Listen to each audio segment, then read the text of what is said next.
Po 7 hodinách výdatného spánku naša cesta na parížsky autosalon pokračuje. Vyrazili sme pomerne skoro o 6 ráno, teraz je 11:45, čiže máme za sebou vyše 5 hodín. Medzičasom sme sa dostali už do Francúzska a prekročili sme magickú hranicu 1000 km. Také malé rezumé našej jazdy, čo sa týka spotreby času a priemernej rýchlosti. Podľa palubného počítača sme na ceste takmer 9 hodín pri priemernej rýchlosti 119 km za hodinu a spotrebu máme 9,6 litra. Táto spotreba je samozrejme ovplyvnená úsekmi v Nemecku, kde bola pomerne dobrá premávka, čiže na mnohých úsekoch som mohol ísť maximálnou rýchlosťou, ktorá sa blíži 190 km za hodinu. Bolo krásne cítiť, že ako náhle sa ručička priblížila k tej 190, tak elektronika odpojila plyn, aj keď motor by aj pokračoval ďalej. Jazdný komfort nového modelu Santa Fe je pomerne na vysokej úrovni. Pochváliť musím odhlučnenie podvozkovej kabíny.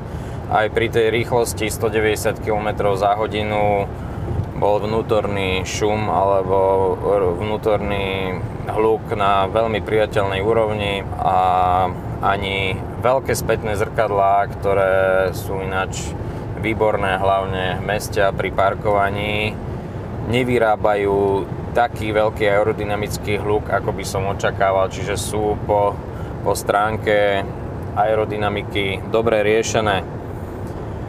Takisto chcem pochváliť posed. Sedím tu už 5 hodín za volantom, netrpnú mi nohy, neboli ma chrbát, neboli ma zadok.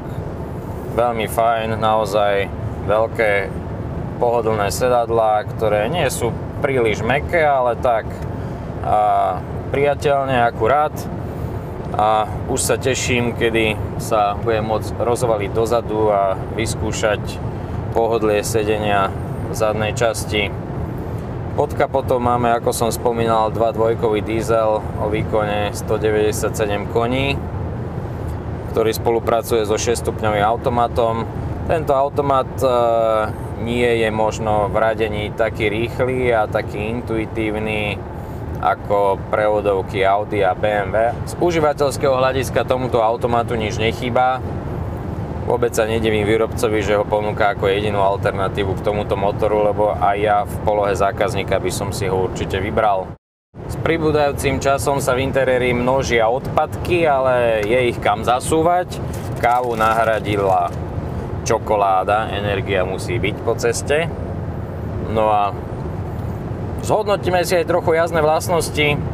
Jazdíme síce zatiaľ iba po diaľnici, trochu sme jazdili medzi dedinami, čiže veľa iných režimov sme nevyskúšali, ale na diaľnici aj v tej 190-ke pôsobí Santa Fe veľmi istým dojmom. Podvozok je, alebo teda skôr pruženie je tuhé, príjemne tuhé, dokáže aj pekne odprúžiť, cítiť, že auto je zaťažené, ale aj s tou záťažou sa dokáže v pohode vysporiadať.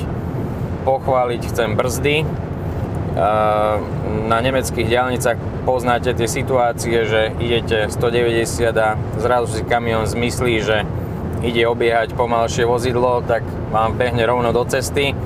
Niekoľko takýchto situácií sme zažili a naozaj brzdy fungujú veľmi slušne.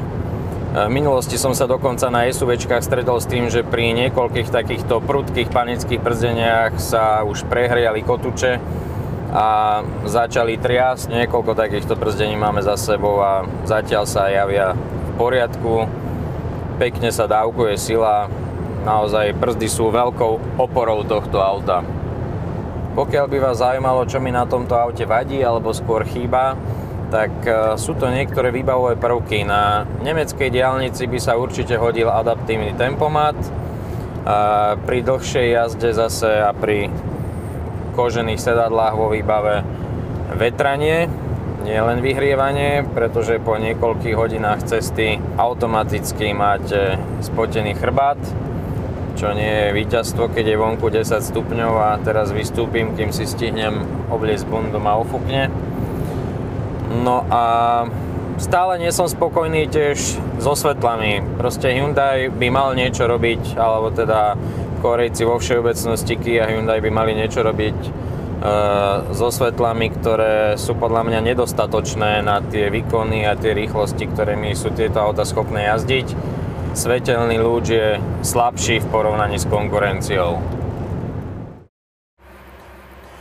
Stojíme tu ako sliepky pod striežkou, stojíme na parkovisku a nie je sa kde schovať, nie je tu žiaden prístrešok, tak nám túto úlohu plní veko batožinového priestoru, ktoré zároveň chráni tiež človeka, keď si chce niečo vybrať z kufra, nezmokne vám chrbát, ste v suchu.